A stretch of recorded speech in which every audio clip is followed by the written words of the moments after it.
Hello students, एडुबिला point channel में आपका स्वागत है। तो कैसे हैं आप सब और आपकी पढ़ाई कैसी चल रही है। आई होप आप सबकी पढ़ाई अच्छी चल रही होगी और आप भी स्वस्थ होंगे। तो बच्चों चलिए आज हम करते हैं आज की आपकी हिंदी की वर्कशीट नंबर 164 ए। आज की ये वर्कशीट हिंदी की है और इसमें हम लोग पाठ्य पुस्तक रिमझिम से मुफ्त पाठ पढ़ रहे हैं।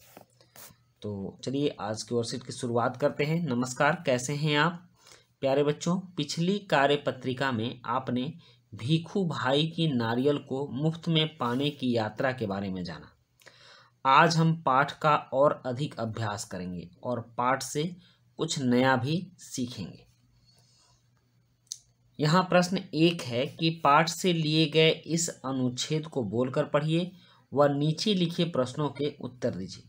तो यहाँ एक अनुच्छेद है, जैसे कि भीखू भाई की बात सुनकर माली ने कहा, अरे काका मुफ्त में चाहिए ना, यह रहा पेड़ और वह रहा नारियल। पेड़ पर चढ़ जाओ और जितने चाहे तोड़ लो, वहाँ नारियल की कोई कमी नहीं है। पैसे तो मेरी मेहनत के हैं, सच जितना चाहूँ ले लूँ। भीखू भाई तो खुशी से फूले ना समाये, मेरा यहाँ तक आना बेकार नहीं गया।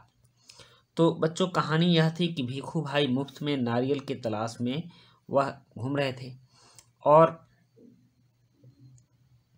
माली के पास इसी तरह चले गए। तो माली ने कहा कि आपको जब नारियल मुफ्त में चाहिए तो आप नारियल के पेड़ पर चढ़कर नारियल तोड़ लो, पैसे तो मेरी मेहनत के हैं, नारियल तो फ्री के मिलते हैं।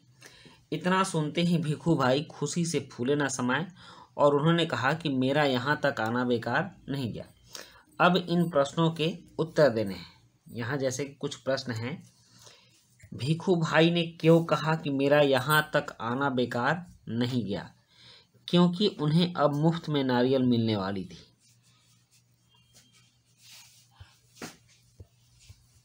क्योंकि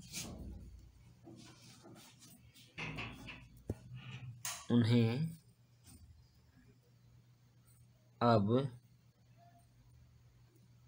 मुफ्त में नारियल मिलना था।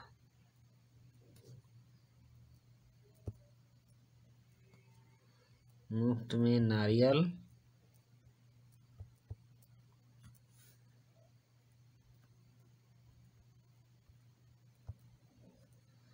मिलना था।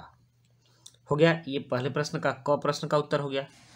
अब है दूसरा प्रश्न, भीखू भाई इतने खुश क्यों हुए? इसका उत्तर भी वही होगा, क्योंकि उन्हें मुफ्त में नारियल मिलना था। इस प्रश्न का भी उत्तर होगा क्योंकि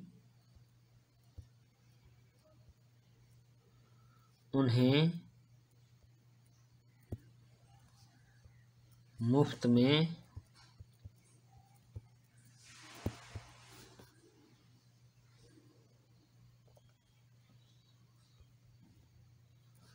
नारियल मिलना था।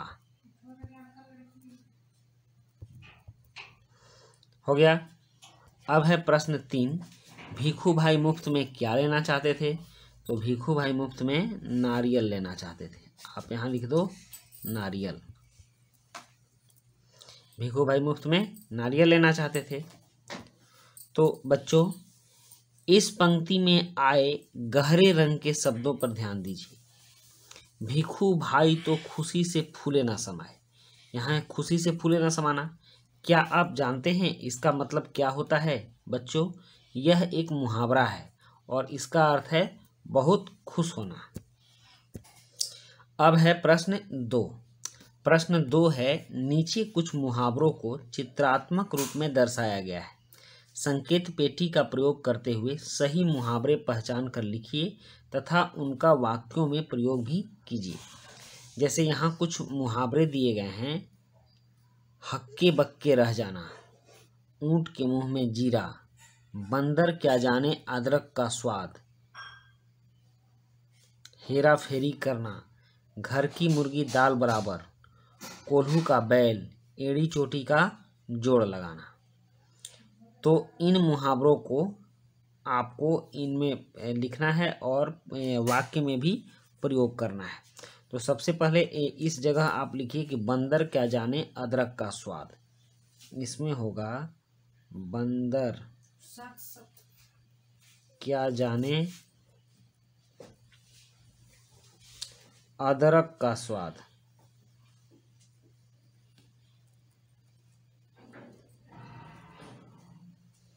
अदरक का स्वाद। और यह है कोल्हू का बैल। इसमें होगा कोल्हू का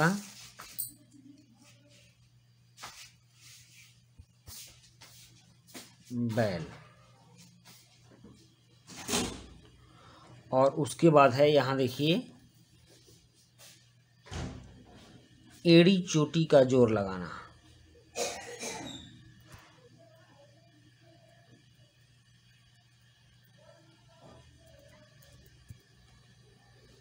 का जोर लगाना।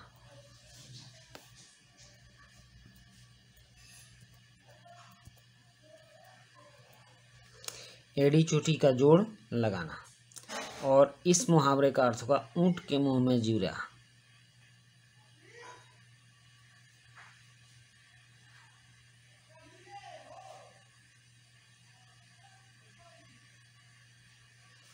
ऊंट के मुंह में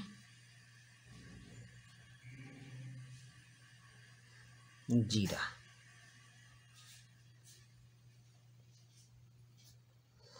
तो अब आप देखिए, इसका वाक्य भी बनाना है। तो वाक्य में है कि बंदर क्या जाने आदि का स्वाद।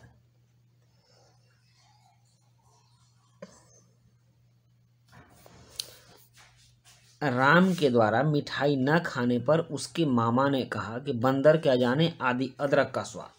मतलब कि राम को मिठाई का स्वाद पता नहीं है, इसलिए वह नहीं खाया। तो आप इसको वाक्य में लिख सकते हैं। और यहाँ है कोल्हू का बैल। तो आप ऐसा भी लिख सकते हो कि रामू कोल्हू की बैल की तरह मेहनत करता है। और ये है एड़ी चोटी का जोर लगाना। चींटी अपने खाने को संग्रहित करने के लिए एड़ी चोटी का जोड़ लगाती है। या फिर चींटियों ने अपने अंडे ढोने के लिए एड़ी चोटी का जोर लगाया। और ऊंट के मुंह में जीरा, इसका मतलब होता है बहुत ज़्यादा खाने वाले को बहुत कम देना। तो आप लिख सकते हो कि यह भोजन तो मेरे लिए ऊंट के मुंह में जीरा है।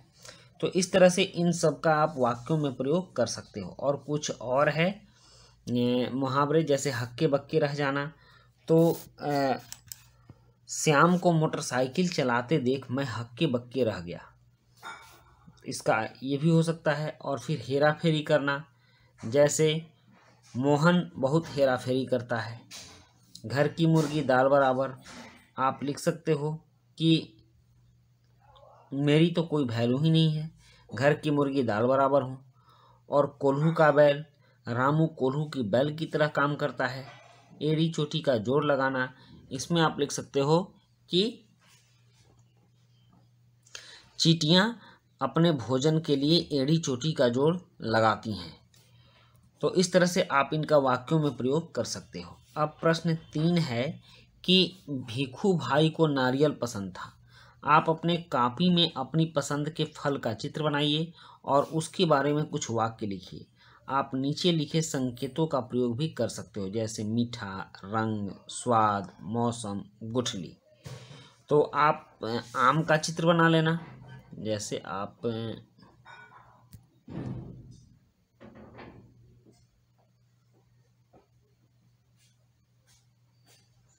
इस तरह के आम का चित्र बना लेना और आम को लिखना कि आम बहुत मीठा फल होता है, इसका रंग हरा और पकने पर पीला होता है, स्वाद बहुत ही अच्छा होता है और आम के अंदर एक गुठली भी होती है। तो इस तरह से आप उसके बारे में लिख सकते हो। तो बच्चों, इसी तरह आपकी ये वर्कशीट कंप्लीट होती है। और इसके बाद अभिभावकों के लिए सुझाव है कि बच्चों को बताएं कि किसी भी कार्य में सफलता पाने के लिए मेहनत कितनी आवश्यक है। तो ठीक है बच्चों, मिलते हैं नेक्स्ट वर्कशीट में। Thank you.